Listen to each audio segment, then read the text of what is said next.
We'll call this committee of the whole meeting to order on May 27th, 2025 at 6:02 p.m. Please stand for the Pledge of Allegiance. Pledge of allegiance to the flag of the United States of America and to the republic for which it stands, one nation, under God, indivisible, with liberty and justice for all.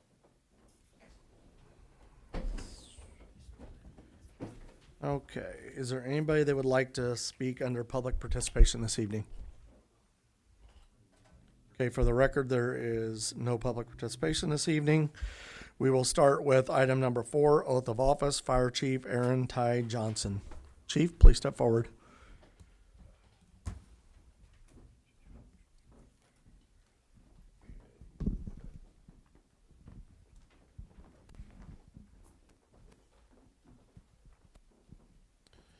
Please say aye. I, Your name. Aaron Johnson, Repeat after me. Have been appointed having been appointed to the office of Fire Chief, to the office of Fire Chief, in the City of Lincoln, City of Lincoln, County of Logan, County of Logan, do solemnly swear do solemnly swear that I will support the Constitution that I will support the Constitution of of the United States the United States and the Constitution and the Constitution of of the State of the Illinois. State of Illinois. And I faithfully discharge the duties I will faithfully discharge the duties of of the office of Fire Chief office of Fire Chief to the best of my ability. abilities.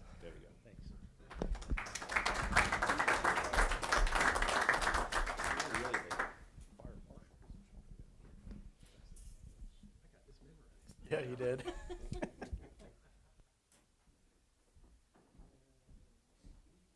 Congratulations, Chief.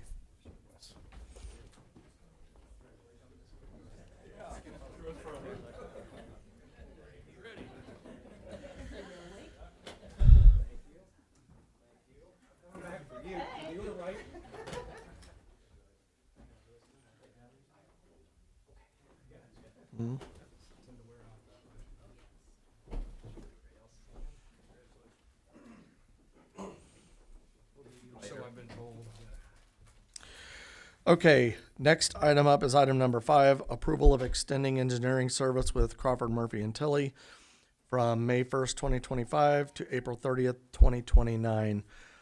So the contract for CMT, we are currently in a contract with them, and it does have language for auto renewing. However, when the council approved this contract before, it did have date stipulations on it, and therefore we're bringing this back before you for an official renewal by the council. I have proposed a 4-year agreement with them. I believe that we've had a very good relationship with CMT. They've saved the city a lot of money in many ways throughout various projects. They're very good to work with, not only with myself, but with the other department heads and the council members as well. And I feel that a contract to run concurrent with the mayor's term would be appropriate, but that would be up for the council to decide. So with that, I'll open it up to floor for discussion. Okay. So place this on the regular agenda? Okay. Christy or Shane, did you want to add anything before we move on? Oh, I bet. Actually said we haven't done anything wrong lately, so that's good. I just wanted to thank you all. I think it's been a really good relationship. It started out before we were city engineer working with the wastewater plant, and I saw you guys like a lot. And I hope you know that we're really here just to try to help you guys in any way that we can. In all honesty, any of you. It's an open door if you don't feel that you're getting the services that you are desired. Again, I'm the group manager. You can reach out to myself. I'm more than happy to come up and talk to you guys. But yeah, our job is really to try to make your lives easier, to get good projects, and to make sure that you're getting the best value for your money.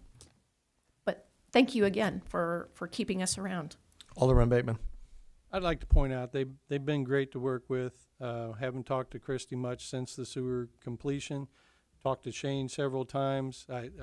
I like the fact that he was very wide open and liked the plan of trying to, on our road projects, work at projects ahead of schedule so that the stuff we're discussing now is the stuff we're going to be doing later so that we're always ahead of the curve and can get the best cost on the lettings and stuff. So it's been a pleasure working with him, and I haven't had any complaints at all. So I think this is well deserved.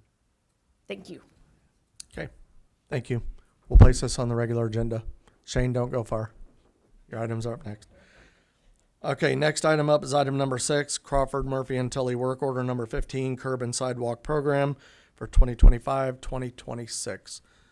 Mr. Landers, would you like to take this or have Mr. Rimmert do that?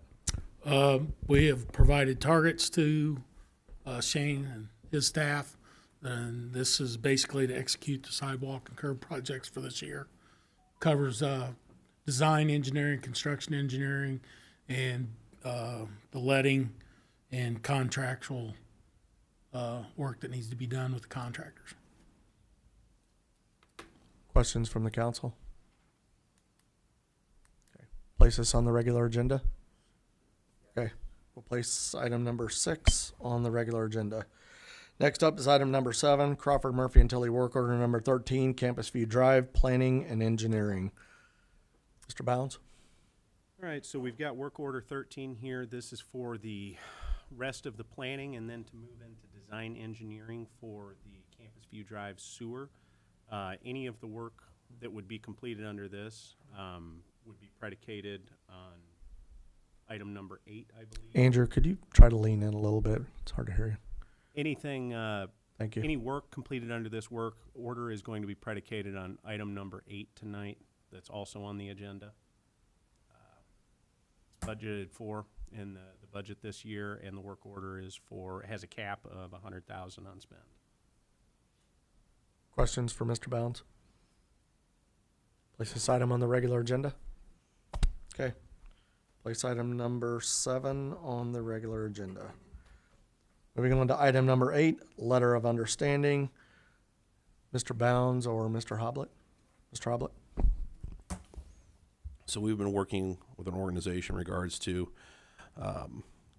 getting a letter of understanding, which will ultimately end up as an easement, a utility easement. The engineering would be defining the placement of said line, and the letter of understanding is the document from which we would enter that would grant us the authority to come on the land to do said engineering and to place, eventually place the sewer that we plan to have there, the sewer main that we plan to have there, along with the utility easement, so we can access it and maintain it. I've been working with opposing counsel in regards to this respective letter of understanding. I believe we are very close, and from the statements I received from the mayor earlier, it sounded like to me that this is pretty much wrapped up. We just need the final approval, which is why this is showing before you on the cow today. This is the, let's see the look of confusion over there. It's a letter of understanding saying that that they agree that we'll come on and do the engineering for this respective placement of this line, and then once that is complete, that they agree that they will give us a utility easement for that sewer line. With that being said, since it's very close, I'm asking this to be put on the voting meeting because I believe I have a good faith to believe that we'll get this worked out and approved this respective week before the agenda goes out for the voting meeting. Questions for Mr. Hoblet? Place this on the regular, Mr. Bateman. So it's not approved yet.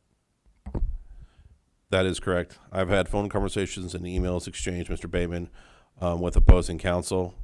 The last phone conversation I had, I believed what I sent off has been reflective of the said conversation. There needs to be just an acknowledgement made that this is, in fact, what we agreed to. But, I mean, we have to have a signature before we vote next week, correct? No. Why- We just have to have the form is approved, and whatever approvals they need to do. I presume, I don't know what nuts and bolts they have to go through for their respective organization to get approval. I presume it wouldn't be much, but I would find that either we have the signature or I have an email indicating that it is approved and to proceed as is, and then we'll get our signatures and theirs as well. So I guess I'm confused. The problem has been getting the other party to sign the agreement. So if that's the case this whole time, you can be the lawyer for the city and speak on our behalf, and they can have a lawyer speak on their behalf, but until the council or the mayor signs the document, or the owner of the property said question signs the document, it's just two lawyers speaking together at that point. I wouldn't feel comfortable voting on it without the signature of the property owner, not just a letter from his attorney. The property owner will eventually sign it, Mr. Bateman. Eventually and signing it are two different things, so. All right. So well, I- that's I had a conversation with the representative, not the lawyer, a representative from Open Arms that indicated to me that the terms had been settled on their side and that we would be receiving the signed document from them. Once we do, then have you sent that to the council, that document? I have not, because I haven't got final approval from opposing counsel. Can we send a draft at least to them of what was sent? I can, yes. And then you'll have an understanding of what the terms are in that agreement. And then if there are no changes to be had, if Mr. Hoblet doesn't provide any updates to us that indicate a change and they do sign, then the council would be voting on authority to sign and move forward. So that is my question. Come next Monday, if Open Arms has not signed it, Yep. I don't feel it's proper that we vote on it if it has not been signed. At that point, it's just an agreement between two attorneys that the opposing people, the city and the Open Arms, have agreed to it, but we don't have any signatures. The draft that John has though is a result of the conversations that him and the attorney have had. And their representative on their side indicated to me that they were amenable to those terms. So if he sends you a copy of that draft and there are no changes, you don't have to, but the council could agree to move forward and authorize the signing of that agreement as the terms were presented. If they change, obviously another vote would have to take place by the council. I mean, there's a whole certain situation where real life situations where, you know, they can approve it and the other guy could be either sick, on vacation, he won't be back yet, couldn't get in the office to sign it. There's a whole host of reasons. There's been various requests for language change that have gone back and forth, which is pretty standard when legal documents are being exchanged, that there is a contract review and language review where certain words are being requested to be changed.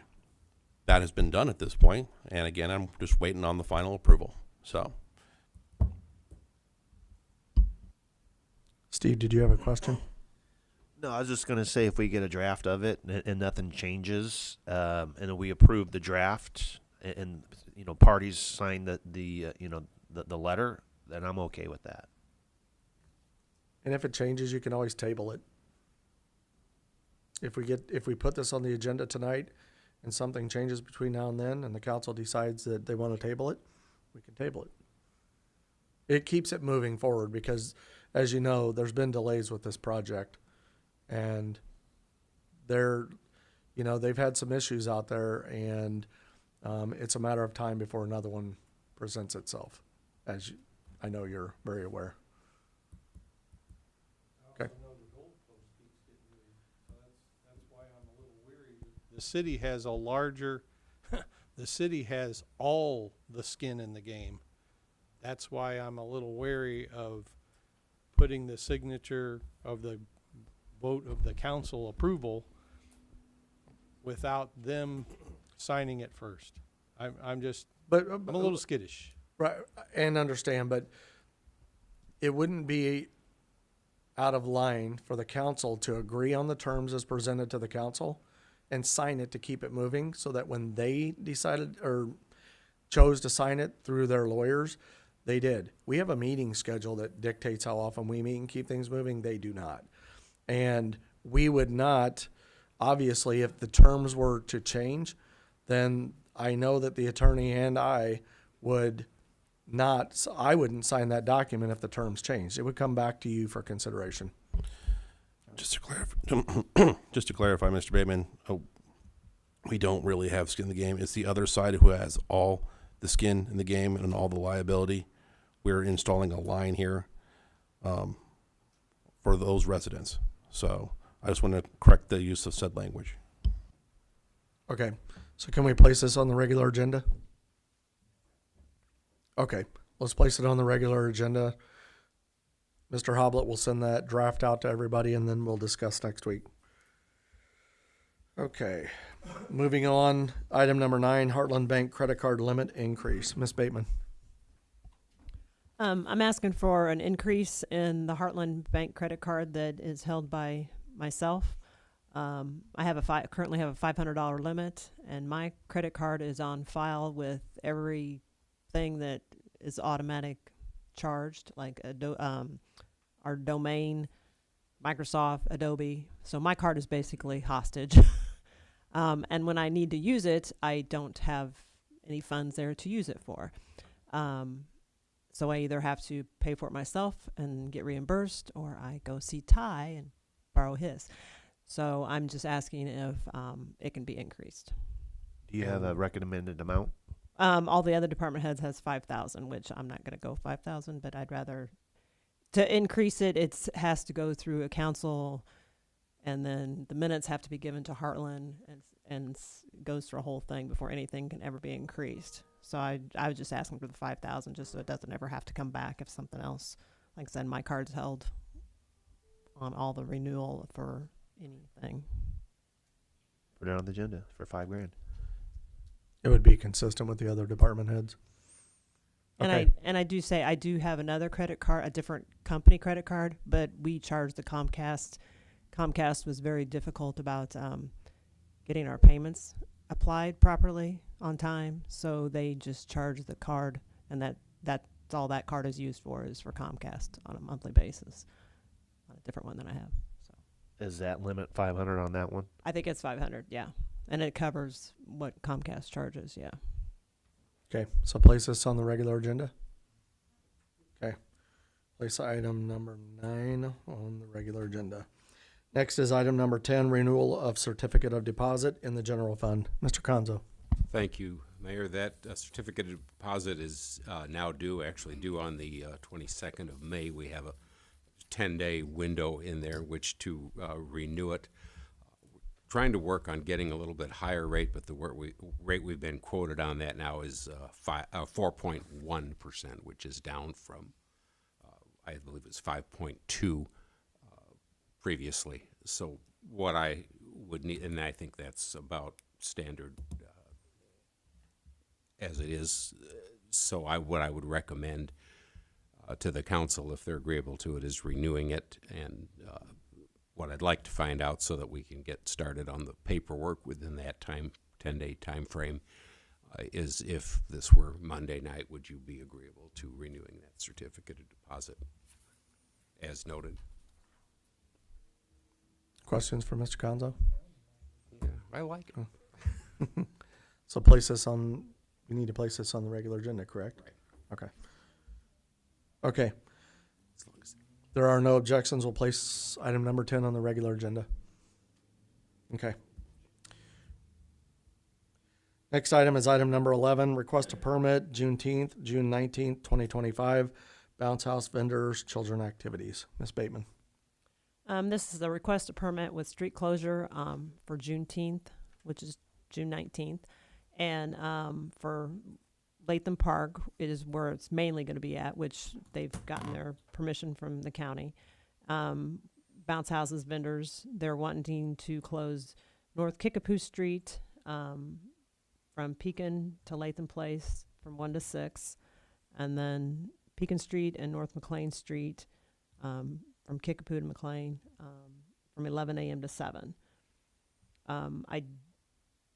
This is actually the second request. The chief of police, Joe Meister, questioned the North Kickapoo, and he did have a conversation with Jennifer Hunt, and she says it was for safety reasons because of what was all going on. So she downsized the time for North Kickapoo to be closed. There's businesses that exit onto that portion of North Kickapoo, which I have spoken with Mr. Patel, and he has spoken with his other two people involved with him. And they are fine with those exits being closed because people can enter the donut shop and that area off of, what is that, Beacon? Latham. Latham Place. And there is a hairdresser there on the corner, and I've left her a message. I will just go see her tomorrow to see if she has any. Which she also has another entrance off of Kickapoo that people could come and go. But as right now, those are all okay for that closure for that. Alderman Downs. So you said Joe's okay with the closure? Yeah, he signed off, or you signed off for Joe today. Yeah. Thank you.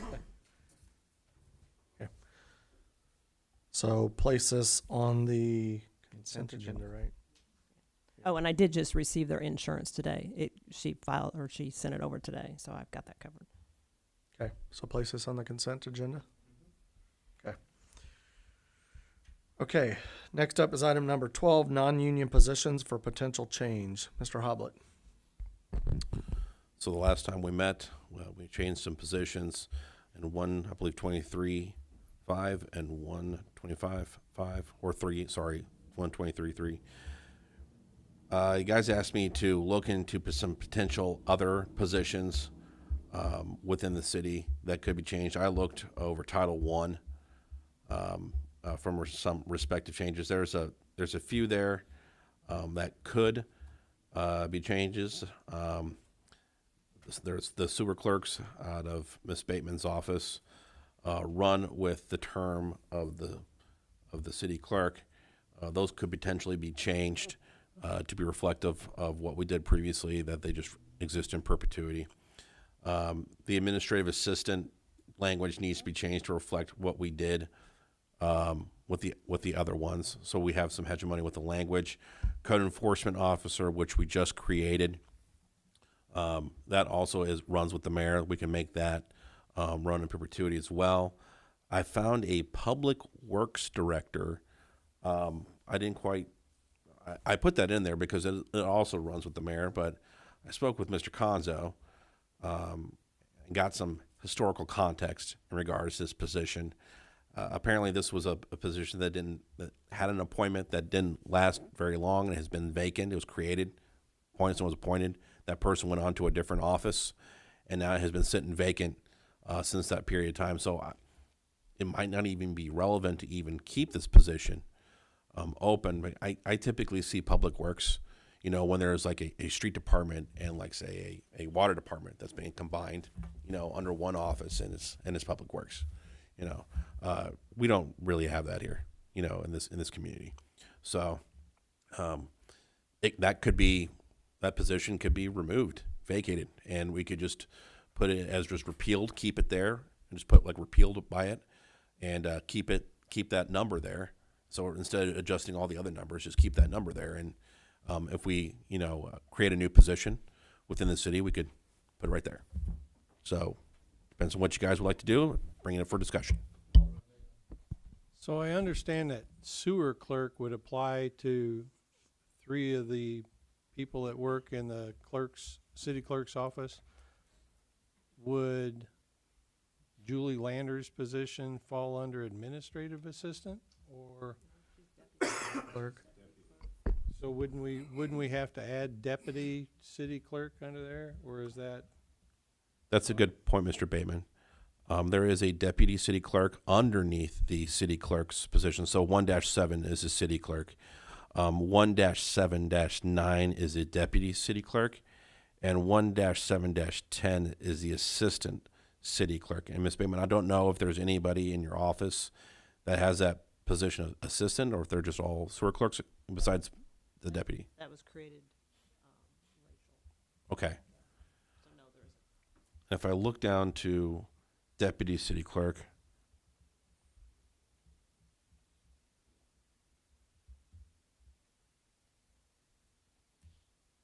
I'm just trying to protect anybody that's not elected. I understand.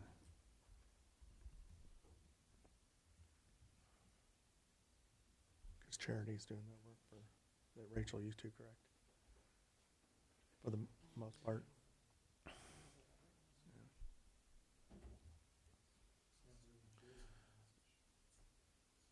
So I see the deputy city clerk, a majority of the paragraph that outlines the deputy city clerk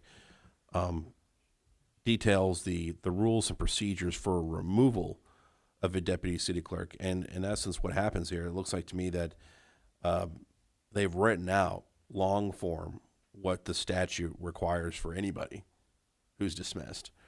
But the rules that they outlined are outlined in accordance with somebody whose term runs with the mayor, as opposed to, like, say, just existing in perpetuity.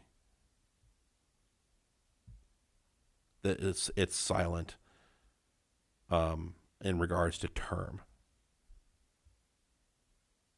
for the deputy. Yeah, what is? Go ahead. I don't know how to say. But the deputy is under the clerk, though, as a supervisor position. Correct. So the clerk appoints the deputy. Yes, that's correct. The mayor cannot get rid of the. Correct. Right. Okay. But if the clerk changes, the new clerk can come right in and just say, you're out of a job. That's what I'm trying to, According to that, I think. yeah, that's what I'm trying to prevent. Does that make sense, or should, That's the conversation we had last time we talked about this. Right, and there's only so much you can do to try to prevent those eventualities, because that's just kind of built in to the statutes of the state of Illinois, that those people have that respective power to do as such. It looks like to me that the way it's written here is that they written that the if I'm going to presume that the deputy clerk would exist in perpetuity until a new one's appointed, but they kind of built in the perpetuity aspect, but in the city code they try to built in the rules and regulations if the deputy clerk runs with the city clerk, or the quote unquote the mayor. Mr. Bateman? so that leaves Charity Hutchins. Where does she fall into this purview? Because she basically carries three hats. Like the assistant to the clerk, that used to be Rachel, while Charity does a part of what she used to do.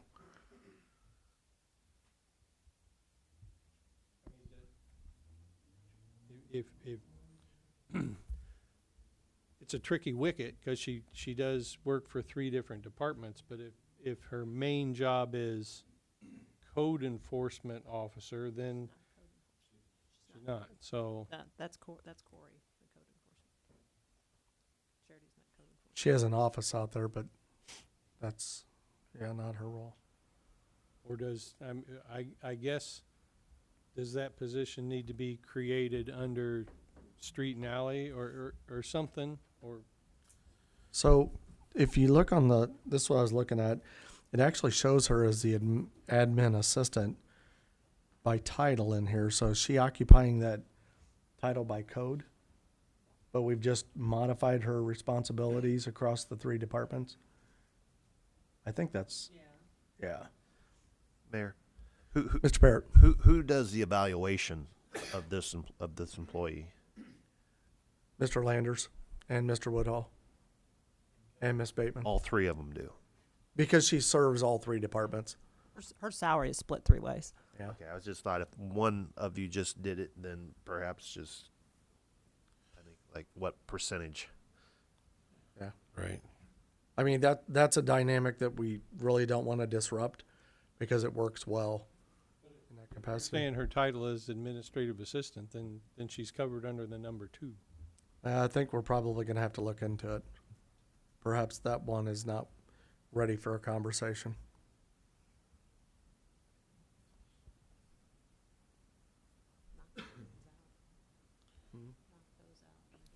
Yeah, we can remove administrative assistant from here, address sewer clerk, code enforcement officer, and public works director. And then, Well, the administrative assistant aspects, I wanted to make the language for administrative assistant the same as what we're doing for everybody else. Yeah. that is Ashley's role and not the assistant under your office. Okay, then it would stay. Okay. So we can tackle the other roles at a later time. Fine.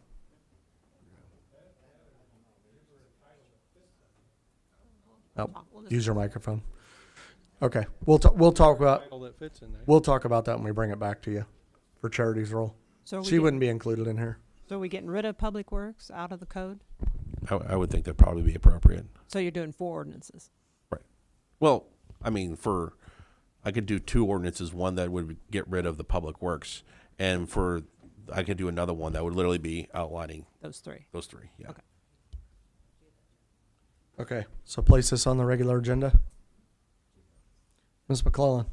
Were we just gonna repeal the public works so you didn't have to change the numbers? Did you say that at one point, or, Yes, yeah, so we're not really, so we're getting rid of it that way? Gotcha. yes. And then perhaps, if we have to create a new position for charities, then, put it there. Okay. All right, we'll place item number 12 on the regular agenda. Okay, that brings us down to item number 13, ordinance creating 1-6-10 of the Lincoln City Code titled Code of Conduct. Ms. O'Donohue or Mr. Sanders? This one is your topic. Yeah, we brought this up October. October. October. Some people wanted some changes to it, mainly the fines, I believe, and I think we're willing to take that out to get something in place on the codes, because people in the city have watched that meeting a lot, and they talk about it a lot, that we as a council could not even pass an ethics for ourselves. So something has to give. So if we want to take the fines away, that's fine, but we have to pass something, and I'm willing to work with everybody to get something passed, but people of Lincoln recognize that meeting, and it's a big topic in this town. Thoughts? Mr. Oblett? Can't see the agreements with Mr. Bateman. I will note, just for guys, maybe naming needs to be a little bit different. We have a 1-19, the State Officials and Employees Ethics Act. This really kind of deals in 1-19 of like a gift ban, deals with prohibited political activities, things of that nature, which are all outlined in statute as big sticking points against elected officials receiving gifts and political activities.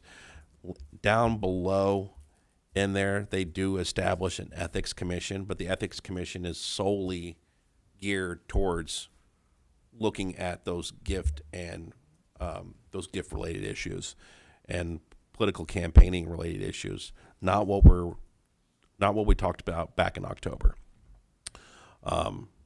So there's an ethics, I think we said ethics committee, the ethics commission. I guess there's a potential for confusion there. So I just wanted to throw that out there for you guys. I could workshop a different name for it, or we could simply call it what we have proposed to call it. And if there's any confusion, we could just tell them to learn to read. So, Mr. Bateman? I would like to leave it as is, because only one person pitched a hissy fit that night, and we just didn't want to deal with it. So we should have brought it back shortly after that person left, but I think we just leave it as is. I don't have a problem with it. Mr. Downs? So I guess just for clarification, you want to leave it as is. We're gonna vote to pass the item that we brought up in October. Didn't review the packet from October. I don't remember what it said, so I want some time to review that again before we vote on it, which we will. I mean, I'll have a week, but I guess I just want to know. I want to be sure on what I'm voting on prior to voting. So Yeah, item number G in here seemed to be the sticking point, and that was violation. It was titled penalty, but it was violations of the subsection can include but are not limited to a fine of $500 for each infraction, censure, and the recommendation of a stalking no contact order. That language was the language that I think split the council. Can you send that to the Yeah, we can send that to everybody.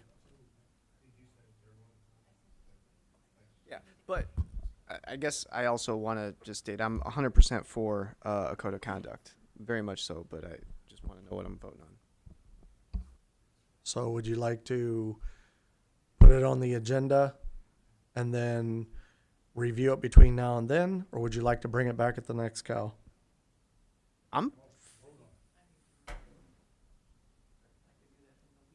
Yeah, I can do it in the week, but I mean, I might throw out some changes next week. We can just change it or table it. Okay. Yeah, I'm fine with it going on the. Okay. the So is everybody okay placing this on the regular agenda? The version from October? It would Or be the version from October, okay. serving as a starting point. Ms. McClellan. There is, and I can't remember what it is, but there may be some more language that we could put in there about decorum that is a little bit more specific, that is easier to enforce if something should happen because it's a lot more specific and you can say it's this, and so there might be a little more specific language we could put in there too to think about doing. So does that make sense what I'm saying? It does. Can you get with Mr. Hoblet on that? Yeah. And that way, everybody has enough time to at least digest what it is that you're proposing? Okay. All right. Place item number 13 on the regular agenda. Next up is item number 14, salary compensation study proposal. Mr. Parrott, this is your agenda item. Yes, thank you. We received two salary proposals or compensation proposals, I guess you could say. One from GovHR, who we've done some business with before, and then one from Morgan HR, which is a company up in the suburbs. And one GovHR is basically half as expensive, is around $6,300. Basically, I think they're both going to be doing about the same type of stuff. GovHR could take up to, I think, 14 weeks to getting us, the final results. And then I think Morgan HR, I believe it was around 8 to 10 weeks, I believe, if I'm remembering correctly now. And so I know that I had a conversation with Morgan HR, and I know that Peggy did too, with the gentleman there. And, I think they're both, can do a really good job. It just depends which one you want more quickly. And I don't know what your guys' thoughts are from having read them. Alderman Bateman. My thoughts are this. John warned of this because the city of Clinton did such a thing and found out they were grossly underpaying nearly every single person in the city. So obviously we can't go backwards on what we pay our people. I seriously doubt we would find out we're overpaying our people. So I would like to know, those that are pushing this, what are we going to do with the results if they end up like Clinton? Because if we make them public and find out that we are grossly underpaying our people, this council who sits here and pinches every penny all the time better be willing to step up to the plate if we wanted this study and we find out that that is the case. I think just like with our other employees, that would be something that we'd really have to kind of consider. So, for example, I think our fire and our police are probably not paid the same quite as much as some other entities, municipalities. And so one thing that I do know is that we have a very, very good benefit package as far as insurance and such. And so that you have to take all that type of stuff into consideration as well. And perhaps that's what this will do when they give us the package, the study.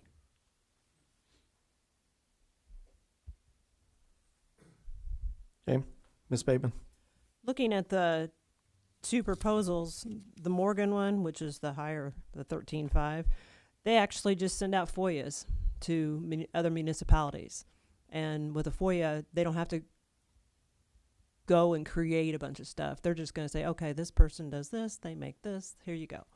So I think a FOIA you're not going to get much of a proper information because they're not going to go above and beyond to get a breakdown of somebody's job. Thank you for sharing that because I didn't really understand what that meant exactly on that proposal.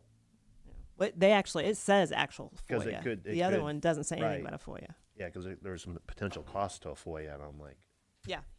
there could be. Mr. Hoblet? For what it's worth to the council, over the course of my representation of multiple municipalities, I've had the opportunity to utilize GovHR for numerous purposes, and they've always been professional and good with the work that they do. I will note that the case study that was done in Clinton was done by GovHR.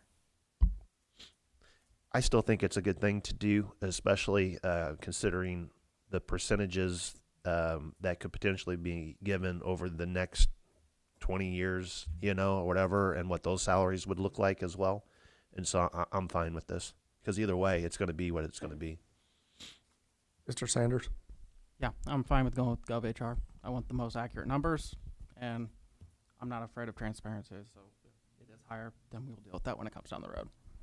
Okay. Ms. Bateman?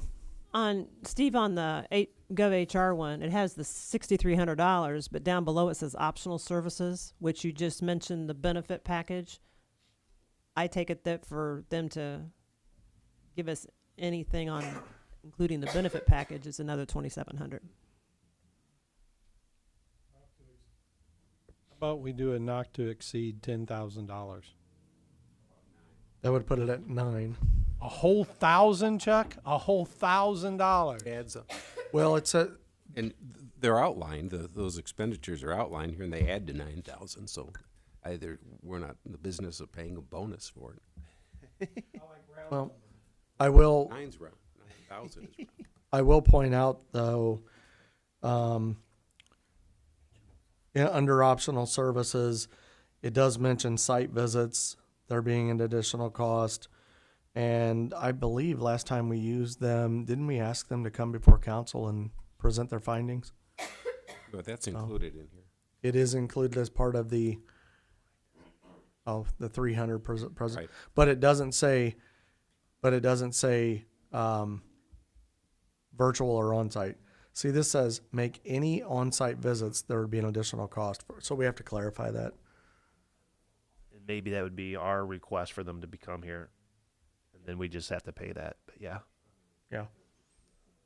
So, Maybe they do it by Zoom for less money. They actually have people all around. Not even just out of this area, but I presume I'm looking here at their people that they have listed at the end. Maybe to bring one of them here because it sounds like to me that they might not be local. Looks like they might be up north. okay.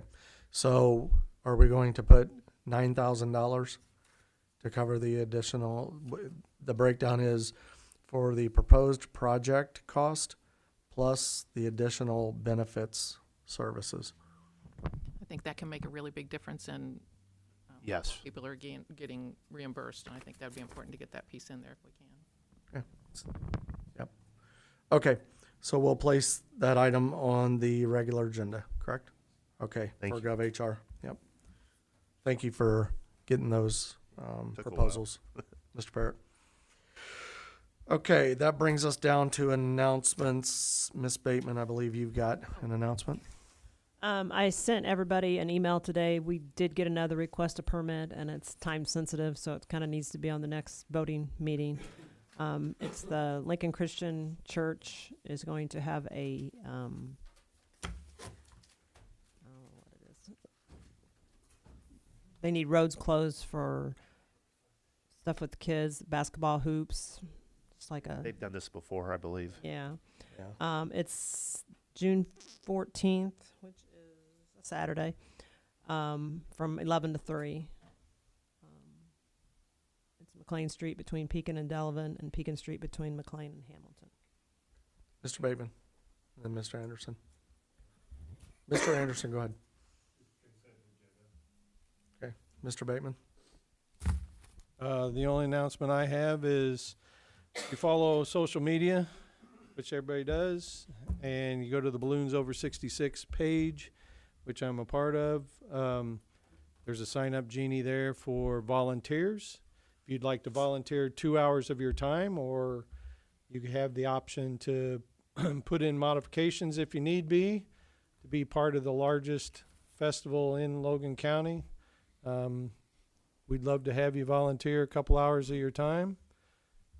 There's several different things you can volunteer for. These kind of festivals do not happen without volunteers. So if you enjoy it and would like to see it come back year after year, please consider putting in some time to help us out. Thank you. Any other announcements? Mr. Parrott.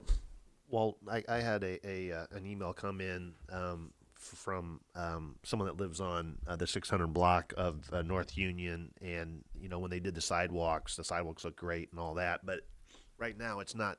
They're saying it's not draining properly due to some height difference in the road, in the I guess the gutter, or the sewer. Do you know when they're going to start on that road? The resurfacing, it should take place in the next few weeks, I would think. The next few weeks. Yes. Yeah, I've walked that, and it seems like it is up higher than some of the where If you can give us a specific address, we can go take a look at it I'll just give to it make to you. sure. Yep. But the resurfacing, and Shane can correct me if I'm wrong, probably the next few weeks. They're finishing up on their concrete on 8th Street right now, which is the last that they had there by Central School. That was the last bit of concrete that they had to do. And then after that, they had a crew ready to go for the overlay stuff. So Yes, they said there's some water pooling, in that area where it was done, and so I'll give you the address. you know what? I think I know what you might be talking about, and that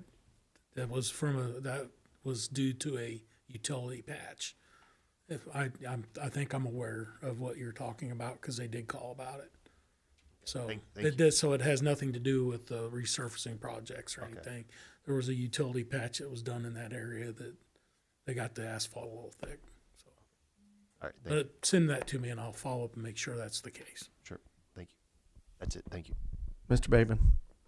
Recently, a few of us met at an address to discuss things. It was on Tremont Street, and it was right after the very hard rain there we had that day. I'm just suggesting, I know this will garner some complaints, but I'm just suggesting if you have a storm drain in front of your house, you could help the city out greatly by going out there to see if it's plugged, if you could move the debris out of the way.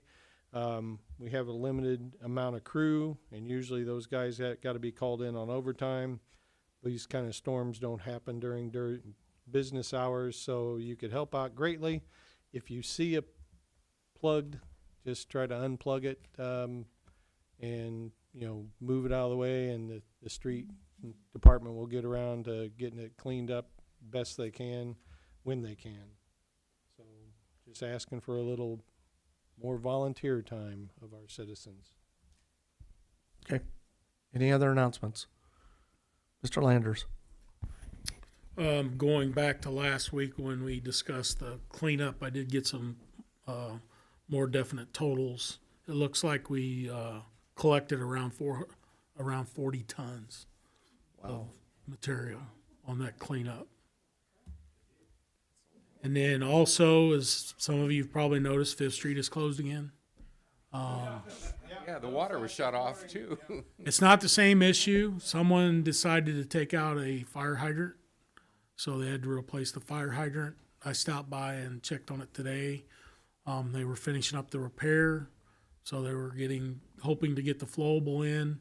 And I know a locate did come across for the contractor to do the surface repair, which will be concrete. So once they get the concrete in, it'll have to sit 3 days to cure. So we're hoping for Friday, depending on how work goes. Worst case scenario will be probably Monday. Is this a similar situation as last time where one lane is closed, or are they diverting everybody? They have closed both lanes this time, yes. We They don't want learned people from the getting- first time. Yeah, we don't want people getting citations. So, okay. Any other announcements? Mr. Clemens, can you pull your microphone down? Don't we have a city ordinance for blowing grass on the street? We do. Okay. Do we not enforce that? Because Um, I have gone down the street and this one particular person complains about the storm sewer in front of his house, and I said, don't blow your grass out in the street would help. But that has not registered to him. You're absolutely not wrong in that respect. I think it would be best to let Mr. Woodhull or Mr. Comstock speak to that, as their departments are the ones that do the Best thing you interaction. can do is call dispatch when you see it happening. Now, we do send ordinance violations to ones that it's obvious that it came from their yard. You know, it's most of the time it is very obvious, but unless you catch them doing it. Now, we'll call dispatch often. Officer will go by, tell them to stop. They can ticket them, I believe. For that, I know it's happened. And a lot of times I just stop people, or I pull over and stop and say, stop it. A lot of times that doesn't work out well, so I call them. I would do it in front of his house, but I've told him several times about it. Deal with the water. But yeah, every year we ask, and every year we have the same problem. So, you know, it's one of those uphill battles sort of things. But yes, it is Yeah, definitely ticketable. And please, you know, like Mr. Bateman said, with the drains, stop doing it. It really hurts the sewer system. Yeah, and we do have our code enforcement officer, Mr. Cooper, and these are the type of things that he can help with. He's been very good about speaking with constituents about these type of issues and conveying to them why we ask them to do it and follow those ordinances. And to the best of my knowledge, he hasn't had any major confrontations with anybody, because we're really just trying to educate people. We're not trying to fine people. Unfortunately, sometimes it gets to the point where we do have to do that, but that's not the end goal. So, Ms. McClellan. Could we send something out with the sewer bill that said, just to remind people that it's grass mowing season again? I mean, people move into town and out of town, and some people may not even know. The answer to your question is we can always put things in the sewer bills, but the other answer is Ms. Bateman. This affects your department. I've got a public notice that we put out, and we could, you know, do the go links and all the websites and everything. We put it out. Okay. Often, but you know. Can we put out another one? Absolutely. City web, yeah, Facebook. What a stronger meme where we got somebody's head in the lock and, you know, coming from a former motorcycle rider, you know, that's Well, and also like talking killing what you somebody just at said, that point. bicycles and motorcycles, a little bit of water, a little rain, even wet grass is very dangerous for those guys, let alone the sewer system. So. Yep. Okay, thank you for bringing that up. Okay, any other announcements? Okay, if there are no other announcements, I'll entertain a motion to adjourn. Motion to adjourn. Second. Oh, just real quick. Mr. Parrott, Do we have a meeting tomorrow? we do at 6 o'clock 6 at the o'clock. police station. All right. The only Thank you. people that have announced it. Yes, The other entity hasn't announced that they're having a meeting tomorrow. we'll work through that issue. Yes. Yep. Okay, Ms. O'Donohue made the motion to adjourn. Mr. Sanders second the motion. All in favor say aye. Aye. All opposed, same sign. This meeting is adjourned at 6:56 PM.